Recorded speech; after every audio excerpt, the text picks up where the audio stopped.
اور مجھے خالص صرف عبادت کرنی ہوتی ہے وہ بھی ٹھیک نہیں کر پاتا. ساری زندگی اپنا محاسبہ، ساری زندگی اپنے گریبان میں دیکھا، ساری زندگی اپنے آپ کو پرکھا، اپنے آپ کو ٹٹولا.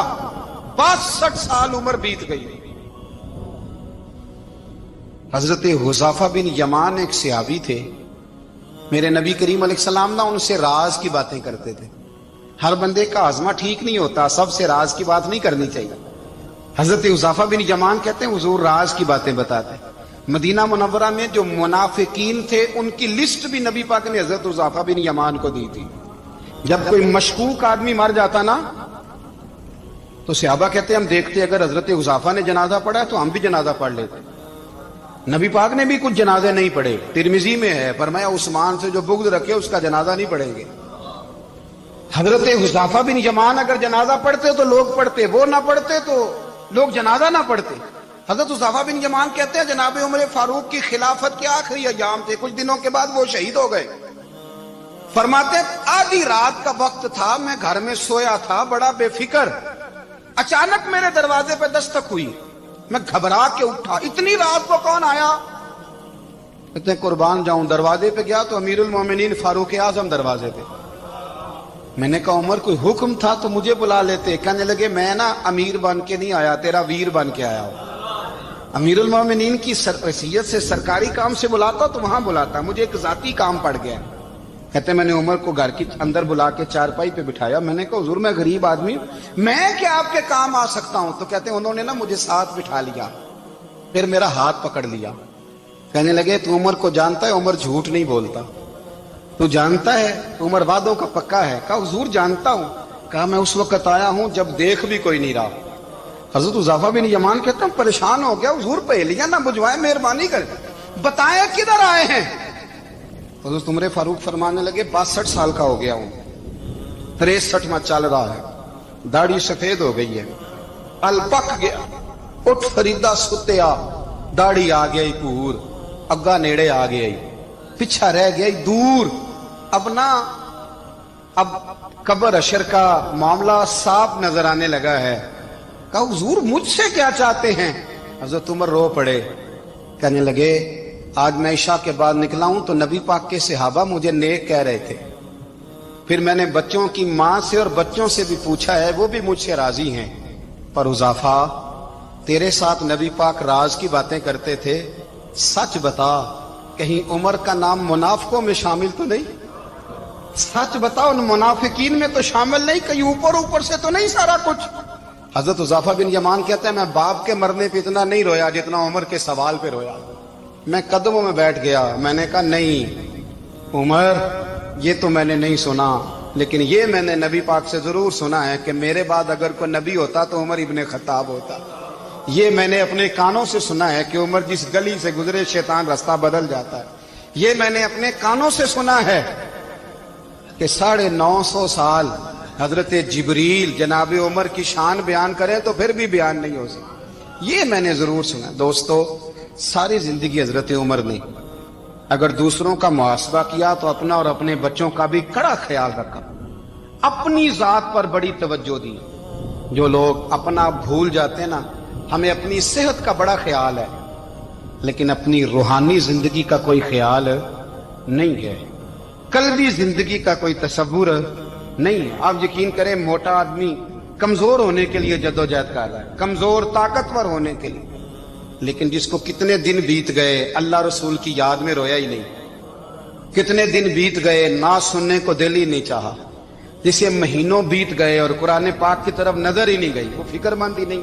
زندگی زندہ دلی کا نام ہے، مردہ دل کیا خاک جیا کرتے ہیں. بھائی حضرت عمر کی زندگی دور حاضر میں ہمیں یہ سبق دیتی ہے کہ کڑی نگرانی رکھو اپنے پودوں کی، کڑا خیال رکھو اپنے ذاتی باغ کا، اور یہ جو تمہارے دل کی دنیا ہے، یہ تمہاری روح کی زندگی ہے، اس کا محاسبہ کرتے رہو. نبی کریم علیہ السلام نے فرمایا اپنا حساب خود کر لو قبل اس کے کہ تمہارا حساب کیا جائے. اپنا حساب بولیے، اپنا حساب. ہم ساری دنیا کا حساب کرتے پھرتے ہیں، کوئی کہاں سے کماتا ہے کہاں کھاتا ہے، پر اپنا حساب حضور نے فرمایا حساب کر لو قبل اس سے کہ تمہارا حساب مولا علی فرماتے ہیں نماز پڑھ لو قبل اس کے کہ تمہاری نماز پڑھی جائے، نماز پڑھ لو قبل اس کے کہ تمہاری، اپنا محاسبہ کریں، تھوڑا سا نا اوپر دائیں بائیں دیکھنے کی بجائے تھوڑی سی گردن جھکا کے نا، درویش کہتے ہیں برے بندے نو میں لبن ٹریا تے جگ تے ملیا نہ کوئی، اپنے اندر چاتی پائی تے میتھوں برا نہ کوئی، تھوڑی سی اپنی طرف توجہ دیں۔ ہم نا بے چین وقت گزار رہے ہیں، بے قرار ہیں، بے سکون ہیں، سبب یہ ہے کہ ہم نے نا اپنا حساب کرنا چھوڑ